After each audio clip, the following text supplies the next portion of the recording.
محمد علی درانی صاحب آج پہلے ایک دن بیان سنا جناب خواجہ آصف صاحب کا کہ اگر منصور علی شاہ صاحب بن جاتے ہیں چیف جسٹس تو خطرہ ہے کہ کہیں ڈبے نہ کھل جائیں. پتہ نہیں ڈبوں میں کیا کون سا بم بند ہے. حالانکہ الیکشن تو بہت شفاف ہوئے, آپ جانتے ہیں پاکستان کی تاریخ میں اب اتنے شفاف الیکشن نہیں ہوئے. اور اب وہ کہتے ہیں جی یہ بشرا بی بی کی رہائی جو ہے یہ ڈیل کا نتیجہ ہے اور اس پہ کھلبلی سی مچ گئی ہے. ان تمام پہلوانوں کو کیا ہوا ہے؟ یہ ایک خزاں کے پتے کی طرح کیوں کانپ رہے ہیں؟ جناب محمد علی درانی صاحب.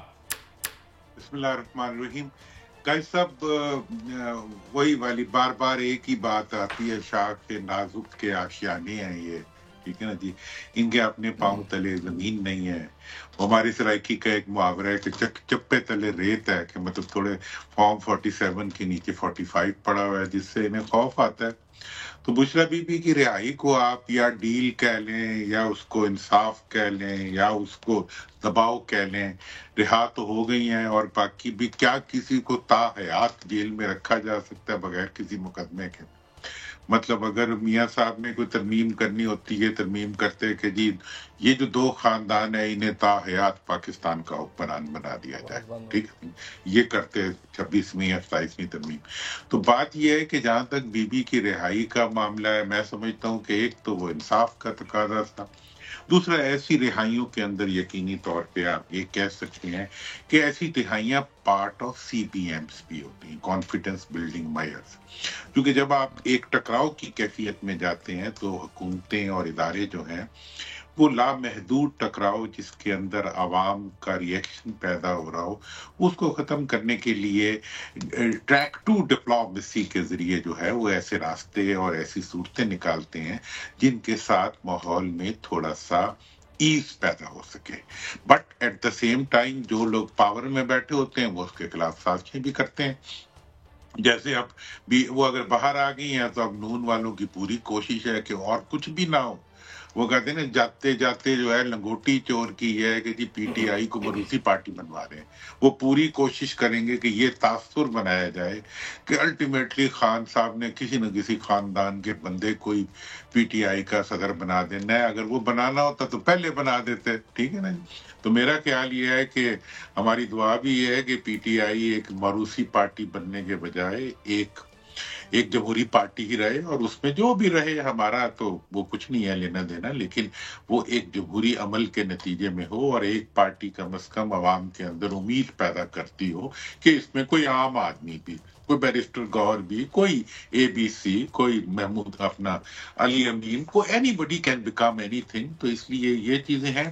تو یہ جو ساری صورتحال ہے یہ میں یقینی طور پہ سمجھتا ہوں کہ حکومتی حکمرانوں کے لیے جو کہ مال چوری کے مال مسروقہ کے اوپر اپنی اقتدار قائم کر کے بیٹھے ہوئے ہیں, ان کے لیے یقیناً پریشانی تو ہوگی اور ہونی بھی چاہیے, اور میرا خیال ہے کچھ لوگ انہیں پریشان کرنا بھی چاہتے ہیں.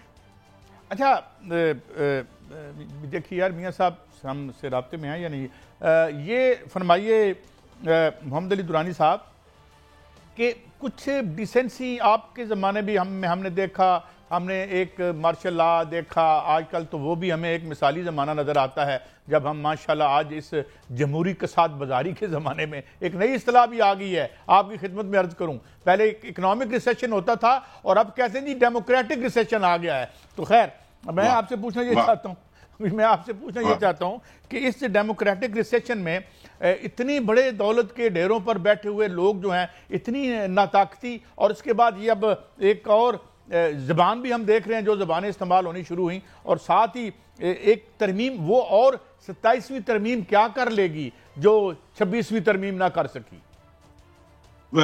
ایک منٹ میں قائد صاحب میں ایک واقعہ سناؤں گا. مشرف صاحب کا جب آخری دور تھا نا تو ہم بھی اس وقت چونکہ حکومت میں تھے تو ہم ایک جگہ جا کے آگ بجھاتے تھے, دوسری جگہ لگ جاتی تھی, ہمیں سمجھ نہیں آتی تھی. ایک دفعہ میں نے ان سے کہا, میں کہا سر یہ تو کوئی اندر ہی لگتا ہے گڑبڑ کر رہا ہے.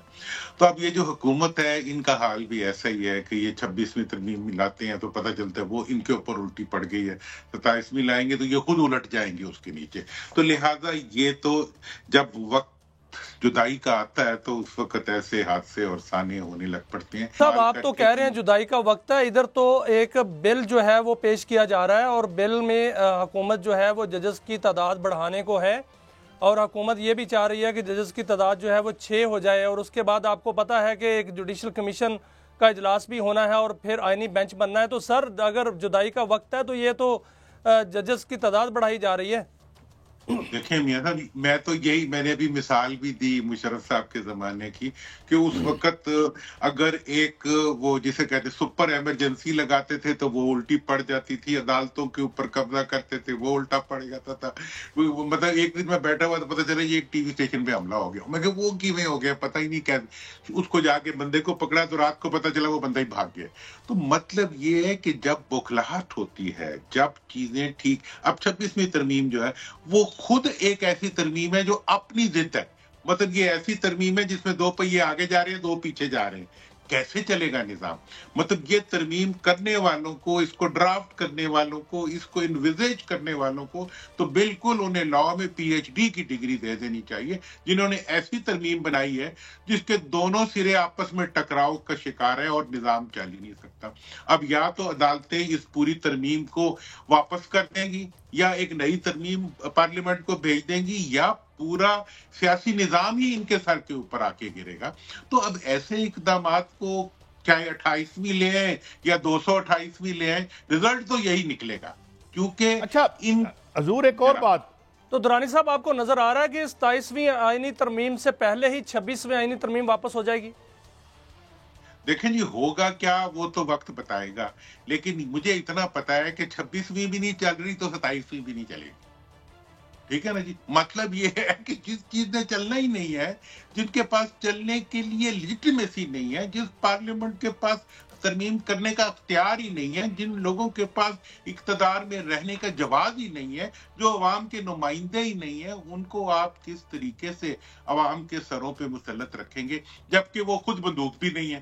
مطلب وہ پیتے تھے میں ادھار کی کہتے تھے ایک دن. مطلب یہ ہے کہ یہ ادھار پہ چلنے والی حکومت جو ہے یہ اپنے ادھار کے نیچے جو ہے پوری قوم کو رگڑنا چاہتی ہے. یہ کیسے ہوگا قائد صاحب؟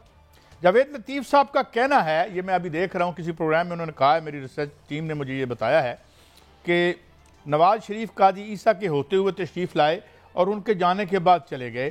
عمران خان کی بیرونی دباؤ پر سہولت کاری شروع ہو چکی ہے. اب جو تاریخ تو جج کرے گی، میرے خیال میں تاریخ میں قاضی فائز عیسیٰ صاحب جیسے جج تو آئے نہیں شفاف ماشاءاللہ، تو ان کے ساتھ ہی یہ واپس چلے گئے. اس کو ہم کیسے انٹرپریٹ کریں، اور بیرونی کیا دباؤ آ رہا ہے ہمارے اوپر جس کی وجہ سے کیا لندن میں پھر کوئی میٹنگ ہونے والی ہے جہاں یہ فیصلہ ہونا ہے کہ باجوہ صاحب یا کوئی اور ساتھ بیٹھے ہوئے ہیں؟ ایسی بات مجھے تو نہیں لگتی. آپ کو کیا لگتا ہے؟ دیکھیں جو کچھ بیرونی دباؤ کا معاملہ ہے، اصل بات یہ ہے کہ جب کسی گھر میں سے تعفن اٹھنا شروع ہو جائے تو ہمسائے جو ہیں وہ اس گھر کی صفائی کا مطالبہ کرتے ہیں.